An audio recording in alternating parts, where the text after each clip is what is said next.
Sudahkah Anda menjadi keberlimpahan? Bukan melakukan keberlimpahan agar keberlimpahan lebih mudah berdatangan. Become a vision holder, not just a problem solver, with berkembangbersama.com.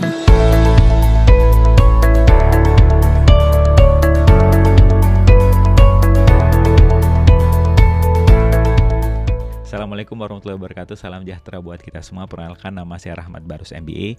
Saya seorang fasilitator Law Attraction, master praktisi Neuro Linguistic Programming, penulis buku 4 Langkah Mudah Hidup Semakin Berlimpah, serta podcaster di Berkembang Bersama yang pernah menduduki peringkat ke-4 di Apple Podcast. Mungkin Anda pernah mendengar cerita ketika 2 orang petugas kebersihan diminta membersihkan 2 saluran air.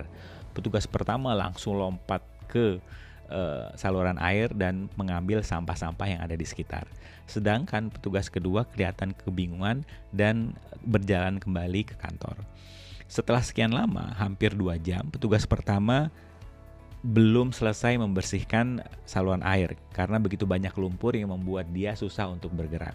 Sedangkan petugas kedua terlihat sudah santai. Penasaran dengan apa yang dia lihat, supervisor pun mendekati petugas kedua dan kemudian geleng-geleng sambil tersenyum.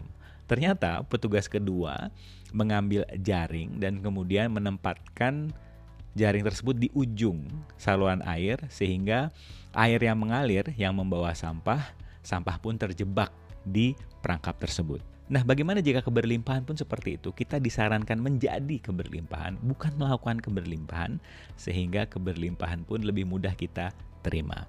Sebelumnya, saat Anda menyadari bahwa tahun 2021 adalah tahun Anda untuk berkarya, namun bingung mulai dari mana, mindset apa yang perlu Anda gunakan, Anda bisa masuk ke berkembangbersama.com, masukkan email Anda di sana untuk mendapatkan PDF strategi untuk lebih produktif dengan lebih santai agar semakin bahagia di 2021. Nah, bagaimana cara agar kita bisa menjadi orang yang kedua, yaitu memasang perangkap sehingga keberlimpahan pun dapat kita terima dengan lebih mudah karena kita menjadi keberlimpahan, bukan melakukan keberlimpahan.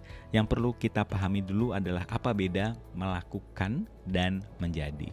Melakukan keberlimpahan itu fokus kepada hasil akhir, penuh dengan ekspektasi. Ini yang biasa terjadi oleh orang-orang yang melakukan law attraction. Mereka fokus kepada hasil akhir.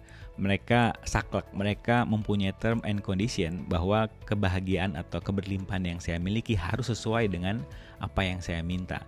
Sehingga keberlimpahan yang mempunyai fungsi sama tidak kelihatan oleh mereka. Mereka mengira law attraction tidak berfungsi, level stres mereka tinggi, mood negatif, sehingga pintu keberlimpahan pun akan semakin tertutup. Sedangkan menjadi keberlimpahan adalah fokus kepada hal-hal yang bisa kita kendalikan.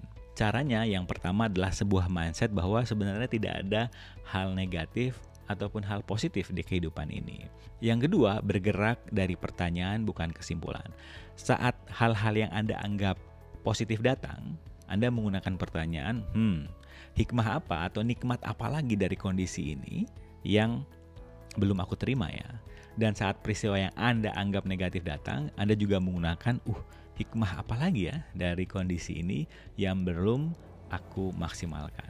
Nah, dari langkah kedua ini mungkin Anda semakin menyadari bahwa tidak ada yang namanya hal positif atau hal negatif. Fungsinya peristiwa-peristiwa yang datang itu hanya membuat kita untuk selalu bertanya, bukan fokus kepada kesimpulan. Karena saat kita bertanya, inspirasi berdatangan. Saat kita berada di kesimpulan, kenapa ini terjadi kepadaku ya, level stres pun akan semakin tinggi. Dan yang ketiga, yang terakhir adalah aware akan keberlimpahan. Dan yang ketiga, yang terakhir adalah aware, ngeh akan keberlimpahan apapun bentuknya yang sudah berdatangan kepada kita. Segera buat diari keberlimpahan, entah itu dalam bentuk fisik atau aplikasi untuk mencatat hal-hal yang Anda syukuri hari itu, baik itu yang Anda anggap besar keberlimpahannya atau yang Anda anggap kecil. Sehingga saat Anda merasa Tuhan pelit banget, tidak memberikan keberlimpahan yang menurut Anda itu yang Anda butuhkan, Anda bisa buka lagi aplikasi tersebut dan mungkin Anda heran, terkaget-kaget dengan begitu banyaknya keberlimpahan. Baik itu yang besar seperti diberi kesehatan hari ini maupun yang Anda anggap kecil.